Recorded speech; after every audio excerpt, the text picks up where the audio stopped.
اعوذ باللہ من الشیطان الرجیم بسم اللہ الرحمن الرحیم وبہ نستعین قال رسول اللہ صلی اللہ علیہ وآلہ وسلم من مات ولم یعرف امام زمانہ مات میتۃ جاہلیہ۔ بہرحال ابھی آپ حضرات کے سامنے ہمارے برادرم خطیب انقلاب جناب عباس ارشاد صاحب قبلہ کی جامع تقریر ہو گئی ہے، اور بہرحال پہلے بات کا کوئی سوال نہیں، اور بہرحال ان کی انکساری تھی، محبت تھی ان کی، امامت کے اوپر گفتگو کر رہے تھے، اور انہی نے کچھ ہمارے ذہن میں جو باتیں ڈالی ہیں انہی کو میں آگے بڑھائے دیتا ہوں۔ سب سے بڑی بات یہی ہے کہ امام کو جاننا پہچاننا ضروری ہے۔ ہر ایک یہ کہتا ہے کہ ہم جانتے ہیں، اب آپ یاد رکھیے گا جانتے سب تھے جب 8ویں امام جا رہے تھے، خواہش سب نے ظاہر کی تھی، یہ مان رہے تھے کہ جانشین، لیکن اقرار نہیں کر رہے تھے، امامت کا اقرار نہیں کر رہے تھے۔ سب جان رہے تھے کہ وصی رسول ہیں، جانشین رسول ہیں، ایک حدیث بیان کر دیے، جبکہ بعض روایات کے مطابق تقریباً 1,00,000 لوگ اس بات کی خواہش کر رہے تھے۔ اور جس وقت امام نے وہ پردہ ہٹایا محمل کا اور حدیث فرمائی، اس حدیث میں بھی جو فرمایا اس کے اوپر غور کیجئے گا۔ لا الہ الا اللہ، اللہ کے سوا کوئی نہیں اللہ، یہ کیا ہے؟ یہ ایک قلعہ ہے، حصنی قلعہ ہے۔ فمن دخل، جو اس میں داخل ہو گیا وہ عذاب سے بچ گیا۔ اس میں 2 باتیں کہی ہیں، شرط ہے و شروط ہے۔ شرط کیا ہے اور اس کے شروط کیا ہیں؟ تو یاد رکھیے گا خود امام نے اس موقع کے اوپر شرط کہہ کے نبی کی عظمت کو، نبوت کو پہچانوایا، اور شروطہا کہہ کر اپنی ولایت اور امامت کو بتلایا۔ یہ وہ منزل ہے جس منزل کو سمجھنے کی ضرورت ہے۔ اور یہ کس کی حدیث ہے؟ 8ویں امام نے فرمایا، کیا کہا کہ مجھ سے میرے باپ نے، ان سے ان کے باپ نے، ان سے ان کے باپ نے، ان سے ان کے باپ نے، اور کہتے کہتے مولا کائنات تک۔ مولا کائنات سے کس نے کہا؟ کہا نبی کریم نے۔ نبی سے کس نے کہا؟ کہا جبریل نے۔ کہا جبریل کو کیسے پتا چلا؟ کہا لوح پہ پڑھا۔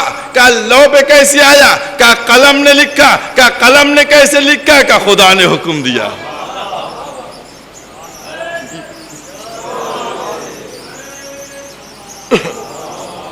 تو بہرحال یہ امامت کی عظمت ہے، اور ہم کو معرفت امام حاصل کرنا ہے، امام کی معرفت ہونا چاہیے۔ یاد رکھیے گا اگر معرفت امام ہے تو آپ نادان بن کے بھی ایسے دانا بنیں گے کہ لوگ سمجھیں گے یہ دیوانہ ہے۔ اور آپ اگر معرفت نہیں رکھتے ہیں تو چاہے آپ اپنی امامت کا جتنا بڑا اعلان کر دیجئے، بہلول جیسا ان کی امامت کو خاک میں ملا دے گا۔ آپ کے سامنے واقعہ بیان کرتا ہوں اپنے ثبوت کے لیے۔ جو بات میں نے کہی ہے وہ کیا واقعہ ہے کہ جو اپنے کو امام کہتے تھے اور انہوں نے 3 باتوں سے انکار کیا۔ ایک بات کیا تھی؟ کہنے لگے اگر اللہ ہے، جو چیز ہے وہ دکھنا چاہیے، ہے تو دکھتا کیوں نہیں ہے؟ ایک بات۔ دوسرا اعتراض ان کا کیا تھا؟ ان کا دوسرا اعتراض یہ تھا کہ جو کام بھی ہم کرتے ہیں وہ ہم نہیں کرتے، اللہ کرواتا ہے۔ 2 باتیں۔ اور تیسری بات کیا تھی کہ شیطان جو ہے وہ جہنم میں کیسے جلے گا؟ وہ بھی آگ کا ہے، وہ بھی آگ کا ہے، تو جب دونوں ایک جنس کے ہوں گے تو یہ نقصان نہیں پہنچائیں گے۔ یہ 3 عقیدے لیے ہوئے وہ بیٹھے ہوئے ہیں، مسجد میں بیٹھے ہیں بغداد میں۔ جب بیٹھے ہوئے تھے تو بہلول دانا نے ایک ڈھیلا اٹھایا مٹی کا اور کھینچ کے مارا۔ جیسے ہی ان کے پڑا کیا پکڑو پکڑو اس کو، بہلول وہاں بہت تیزی سے بھاگے۔ آخر میں بہرحال بہلول کو تو بھاگنے کی پریکٹس تو تھی نہیں، پکڑ گئے۔ جب وہ پکڑے گئے تو کہا گیا دیکھو بھائی، ہم وہاں اس وقت چلیں گے جب پہلے قاضی وہاں چلے, آپ دیکھیے گا کیا جواب دیا ہے.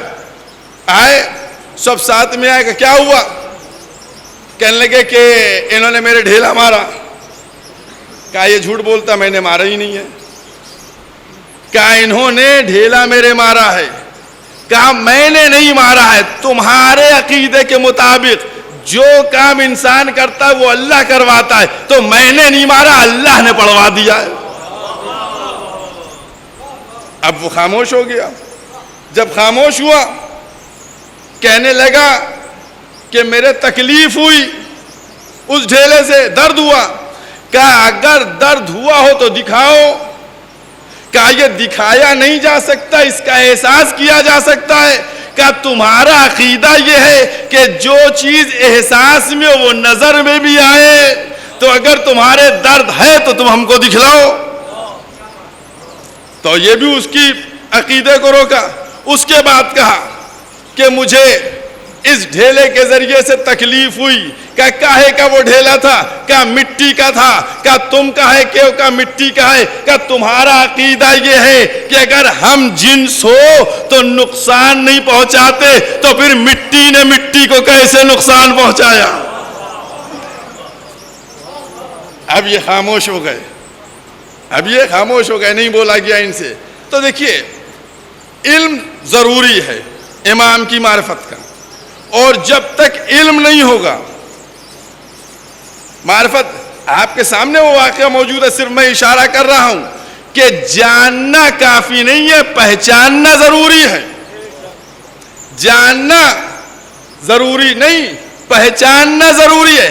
آپ کہیں گے مولوی صاحب اس کا کیا مطلب ہوا کہ جاننا نہیں پہچاننا ضروری ہے؟ میں نے کہا کہ آیا ہوا شخص امام کے پاس بیٹھ کے جانتا تھا, بدلے کی بات کر رہا تھا, لیکن جیسے ہی امام نے کہا کہ اس تنور میں کود جاؤ تو وہ بغلے جھانکنے لگا.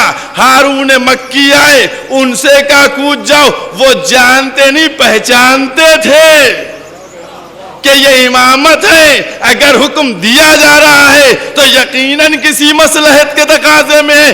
اسی لیے قرآن کریم نے اہل بیت کی محبت کا سوال نہیں کیا, مودت کا سوال کیا. اگر مودت ہوگی تو بغیر کسی انکار کے اقرار کر لیا جائے گا.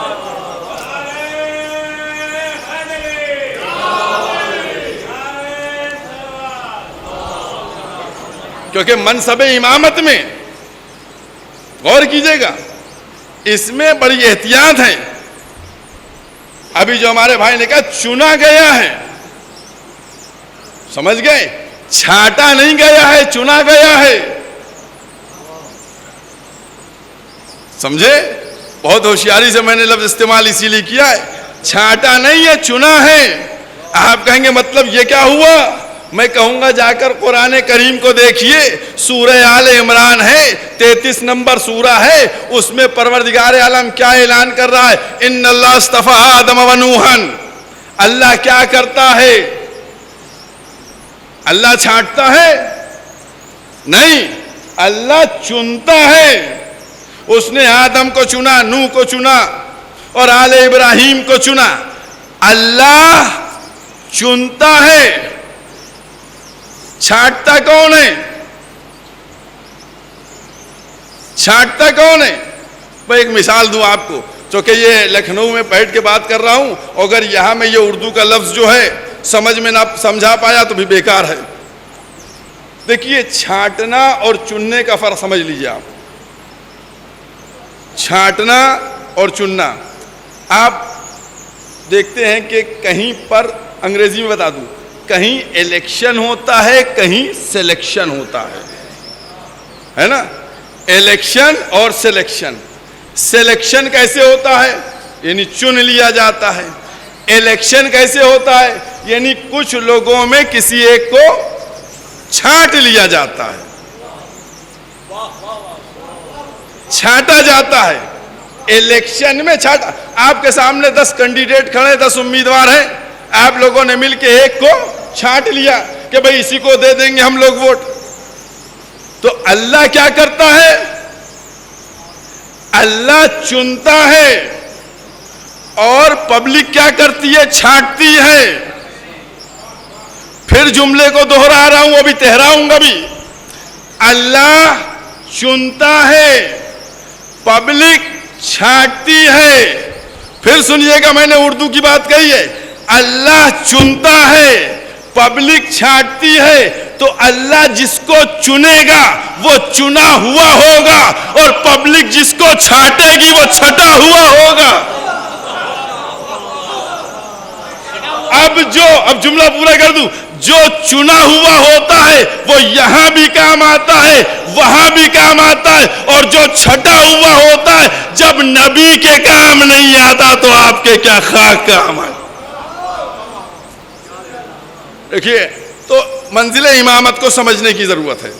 یہ اللہ کی طرف سے چنے گئے ہیں اور ان کو چنا ہے, اور جو وصی رسول ہوگا اس میں اور رسول میں کوئی فرق نہیں ہوگا. اور جیسے کہ میرے مذہب سے تعلق نہیں تھا, حبیب خراسانی امام علی رضا علیہ السلام ابھی پہنچے بھی نہیں ہیں, وہ ابھی پہنچے بھی نہیں ہیں خراسان, 2 دن بعد پہنچیں گے.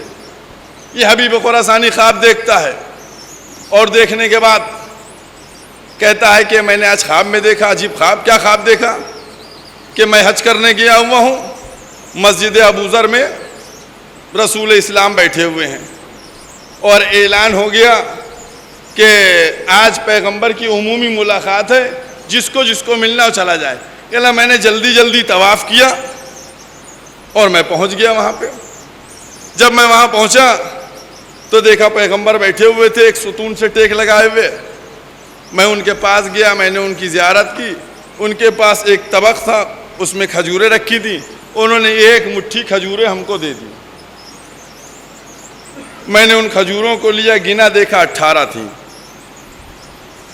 یہ حبیب خراسانی کہہ رہا ہے, کہہ رہا اس میں 18 تھی. بات ختم ہو گئی. کہنا 2 دنوں بعد 8ویں امام جو ہیں خراسان میں وارد ہوئے. جب یہ وارد ہوئے تو یہی ہوا کہ آج امام کی ملاقات ہوگی. کہنے لگا جب میں ان سے ملنے کے لیے گیا تو ویسے ہی ایک طبق رکھا ہوا تھا, اس میں کھجوریں رکھی ہوئی تھیں. جب میں نے ملاقات کی تو انہوں نے مجھ کو بھی 1 مٹھی کھجوریں ویسے ہی اٹھا کے دی. میں نے باہر گننے کے بعد دیکھا تو وہ بھی 18 تھیں.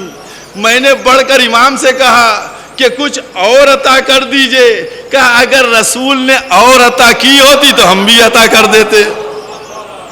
یہ واقعہ تو آپ کا سنا ہوا تھا. بتلانے کا مقصد یہ تھا کہ جو جانشین رسول ہوتا ہے, جو وصی رسول ہوتا ہے, جو خلیفہ رسول ہوتا ہے, یاد رکھیے اس کے ہاتھ میں اور رسول کے ہاتھ میں بھی فرق کوئی نہیں ہوتا.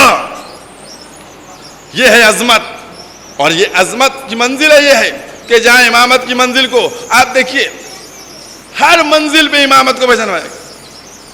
یہ احمد ابن حنبل کون ہیں جانتے ہیں آپ؟ کہ جن کی اپنی فقہ ہے, جن کو لوگ اپنے باقاعدہ ان کے معتقدین ہیں, مانتے ہیں. یہ لکھتے ہیں اس حدیث سلسلۃ الذہب کے سلسلے میں. لکھتے کیا ہیں؟ دیکھیے ایک جملے کے اوپر غور کیجئے گا. ان کے لکھتے کیا ہیں کہ یہ جو سلسلۃ الذہب حدیث ہے, یہ وہ حدیث ہے کہ اگر لکھ کر کفن میں رکھ دی جائے تو منکر نکیر سوال نہیں کریں گے. اب ایک دوسرا جملہ, یہ بھی جملہ شاید یہ ہمارے جو خطبہ بیٹھے ہیں ان کو علم ہوگا. ایک یہ بھی ہے کہ کہنے لگے کہ یہ حدیث اگر کسی مجنون پہ پڑھ دی جائے تو اس کا دماغ صحیح ہو جاتا ہے. یہ جملہ آپ سنیے گا بھیا. کون کہہ رہا ہے؟ یہ احمد ابن حنبل کہہ رہے ہیں. کیا کہہ رہے ہیں کہ یہ حدیث اگر لکھ کر دے دی جائے, پڑھ دی جائے تو وہ مجنون دیوانہ صحیح ہو جائے گا. پوچھئے اس حدیث میں ہے کیا؟ تو کہیں گے اس میں علی ابن موسیٰ رضا کا نام ہے، اس میں موسی کاظم کا نام ہے، اس میں جعفر صادق کا نام ہے، اس میں جو ہے امام محمد باقر کا نام ہے، اس میں امام زین العابدین کا، ان ناموں کا ہے۔ تو میں کہوں گا اب سمجھ میں آیا جن ناموں کی برکت سے اتنا فائدہ ہو کہ مجنون صحیح ہو جائے، کیا ان ذوات میں کوئی تصور کر سکتا ہے؟ نہ ہذیان آئے گا نہ نسیان آئے گا۔ عظمت ہے، اور اسی لیے ہم کو ولایت کے سلسلے میں کوشش کرتے رہنا چاہیے، کیونکہ ولایت یہ جتنی اہم ہے اور مضبوط ہے، سمجھ گئے؟ یاد رکھیے گا ہمارا کوئی اور تعلق ہی نہیں ہے، ہماری خلقت کیا ہے، ہم کیا ہے، ہمارا وجود کیا ہے۔ اگر ہماری زندگی سے 3 چیزوں کو ہٹا دیجئے، وراثت شہزادی دو عالم، ولایت امیر المومنین اور شہادت مظلوم کربلا، تو ہم بچیں گے کیا؟ یہی وہ 3 چیزیں ہیں۔ آپ کے اوپر لازم یہ ہے کہ جس طریقے سے ہم نے شہادت کے مرحلے میں امام حسین کے قاتل کو بے نقاب کر کے دنیا کے سامنے پیش کیا، یہ اپنی ڈیوٹی سمجھیے، اور یہ میں بار بار تکرار کے ساتھ برابر بات کہا کرتا ہوں، اسی طریقے سے غاصب کو بھی بے نقاب کیجئے، اسی طریقے سے غاصب کو بھی بے نقاب کیجئے کہ کون کس چیز کا غاصب ہے۔ اور یاد رکھیے جس دن غاصب بے نقاب ہو گیا، جو مولا کے حق کو غصب کیے، بھائی دیکھیے ایک بات آپ سے کہتا چلوں، وکٹ گرانے کی ضرورت ہے۔ جب یہ وکٹ گر جائیں گے تو بچے گا کیا، سوچنے کی ضرورت ہے۔ تو ولایت امیر المومنین، اور یاد رکھیے میں برابر کہتا ہوں انشاءاللہ اگلا مہینہ جس میں غدیر جیسی عید، جو عید اکبر ہے، جو سب سے بڑی عید ہے، جو فرش سے لے کے عرش تک منائی جاتی ہے، فرش سے لے کے عرش تک منائی جاتی ہے، اس کو آپ لوگ بہت ہی معمولی انداز سے مناتے ہیں۔ بہت غور کیجئے گا، آپ لوگ بہت معمولی انداز سے، سچ بتائیے جب تک کپڑے میلے نہیں ہوتے سوئیوں والی عید ختم نہیں ہوتی، جب تک فریزر میں گوشت ختم نہیں ہوتا تب تک بکرے والی عید ختم نہیں ہوتی۔ جے دن کپڑے صاف چل گئے وہ دن سوئیوں والی عید، جے دن گوشت میں فریزر میں گوشت چل جائے وہ دن بقرعید۔ غدیر کے دن تک ہے۔ حضور اب سنیے عید کون کون مناتا ہے، عید کون کون مناتا بتائیے؟ سوئیوں والی عید کون کون مناتا ہے؟ سوئیوں والی کوئی نہیں بول رہا ہے، سب خاموش بیٹھے ہیں۔ عید سوئیوں والی مناتا ہے کون کون؟ مسلمان بھی مناتا ہے، مومن بھی مناتا ہے، منافق بھی مناتا ہے۔ بہت توجہ کیجئے گا، سوئیوں والی عید مسلمان بھی مناتا ہے، مومن بھی مناتا ہے، منافق بھی مناتا ہے۔ اور کیا آپ نے بقرعید کون کون مناتا ہے؟ مسلمان بھی مناتا ہے، مومن بھی مناتا ہے، منافق بھی مناتا ہے۔ غدیر کون مناتا ہے؟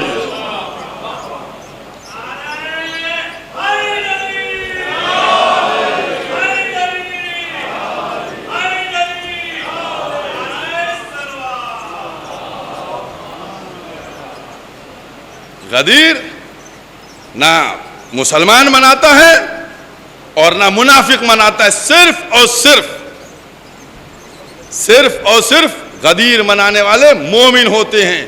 بس 2-4 جملے اور اس کے بعد بات ختم ہو گئی ہے۔ اب میں سمجھتا ہوں شعراء جو ہیں چاہ رہے ہوں گے کہ بس اب ختم ہو جائے، کیونکہ آگے اچھے خاصے سننے بھر کے لوگ۔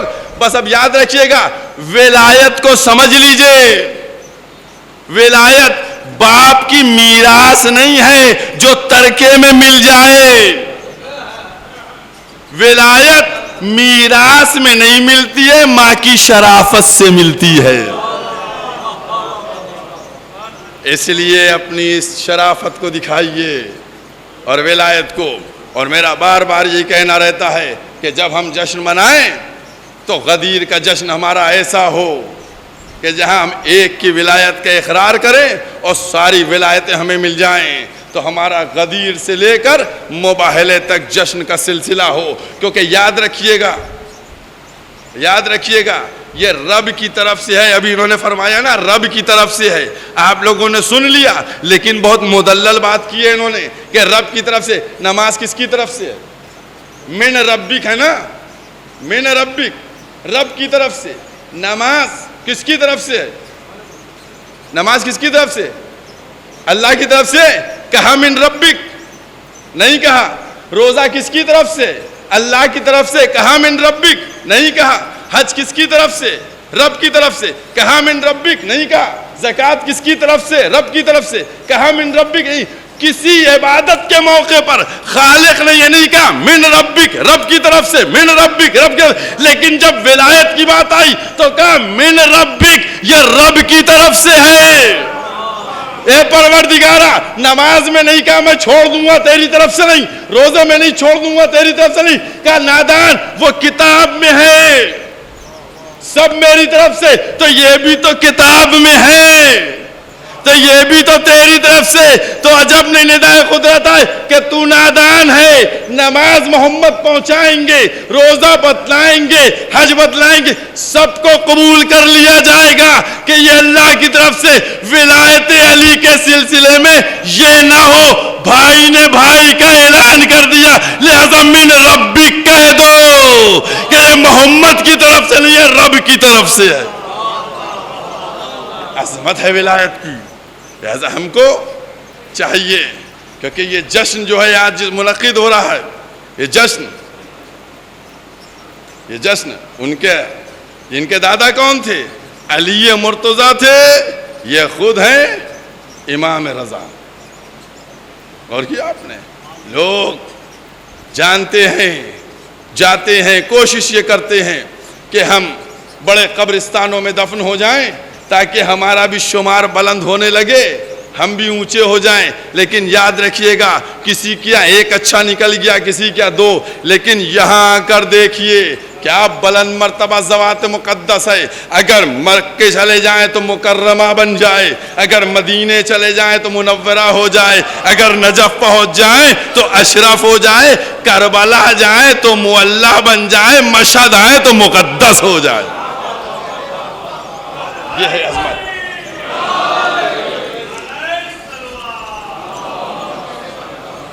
ان اہل بیت ان کو کسی کی ضرورت نہیں ہے. اور یاد رکھیے گا یہ خود نہیں بلکہ اگر بڑے بھی ان کے کیا دفن ہو جائیں تو ان کے آگے چھوٹے بن جاتے ہیں.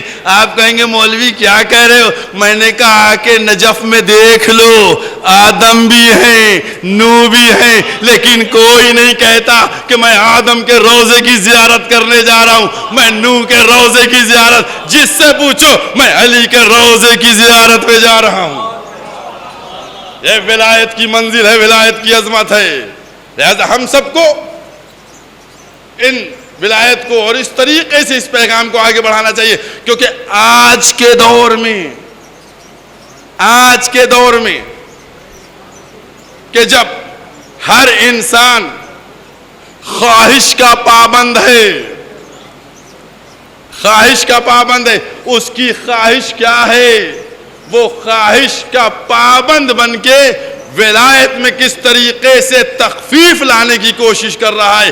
ایسے پرآشوب زمانے میں ہمیں اور ولایت کو مضبوط کر کے سامنے لے جانا ہے اور زیادہ سے زیادہ اس کو لے جانا ہے تاکہ لوگ اس طریقے سے جن کو ہم اپنی ڈکشنری میں یا ڈائری میں بھی گیا تھا, بہرحال چھوڑیے بہت بات آگے چلی جائے گی, کچھ کہتے ہیں. ہمیں عظمت ولایت کو سمجھنا چاہیے اور بہرحال ہم اسی لیے ان کے غموں میں غم مناتے ہیں, خوشیوں میں خوشی مناتے ہیں. حالانکہ ہمارے 8ویں امام علی ابن موسیٰ رضا علیہ السلام کی ولادت کی تاریخ 11 ذی قعدہ ہے. 11 ذیقعد 153 ہجری، شہادت کی تاریخ 23 ذیقعد 203 ہجری، اور 20 سال امامت فرمائی آپ نے، مدت امامت 20 سال ہے۔ یہ وہ انداز ہے، لہذا ہم لوگ اگرچہ ولادت کی تاریخ ایک ہفتے بعد کی ہے، لیکن نسبت وہی ہے اور مناسبت وہی ہے، لہذا ہم لوگ سب اپنے 8ویں امام کے اس جشن میں، کہ جو جشن جو ہے میں سمجھتا ہوں کہ جس اہتمام کے ساتھ یہ ہماری انجمن دست حسینی کی جانب سے منعقد ہوتا ہے، اور جیسا کہ بھی آپ نے سنا کہ اس کے بانیان جو افراد ہیں وہ خصوصاً اس میں جو پیش رہتے تھے ہمارے مظہر حسین صاحب اور چننا بھائی جو علیل ہیں، میں سمجھتا ہوں کہ وہ بہرحال محفل میں موجود ہیں آپ کے سامنے، لیکن وہ جس اہتمام سے اس کو کرتے تھے اب کی وہ نہیں کر پائے ہیں اس اہتمام سے، اس بات کی ان کو خلش ہوگی کہ وہ طریقے سے میں کام نہیں کر پایا۔ انشاءاللہ آپ لوگوں کی دعائیں اگر شامل حال نہیں اور ہمارے چننا بھائی کو صحت ہوئے گی انشاءاللہ، تو آئندہ سال پھر اسی انداز سے چننا بھائی کریں گے۔ میں رک کیوں گیا؟ میں رکا کیوں بتائیے؟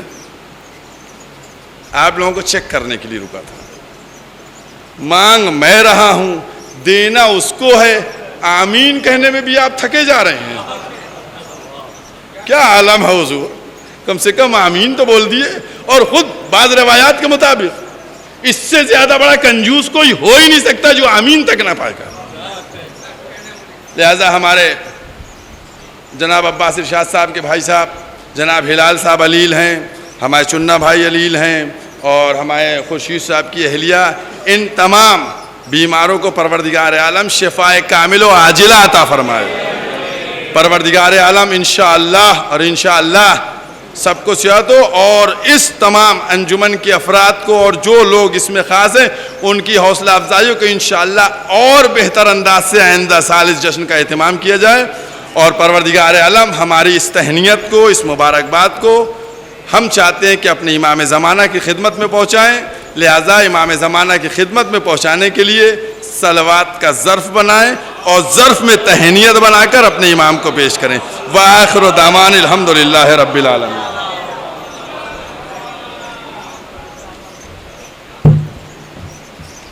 حضرات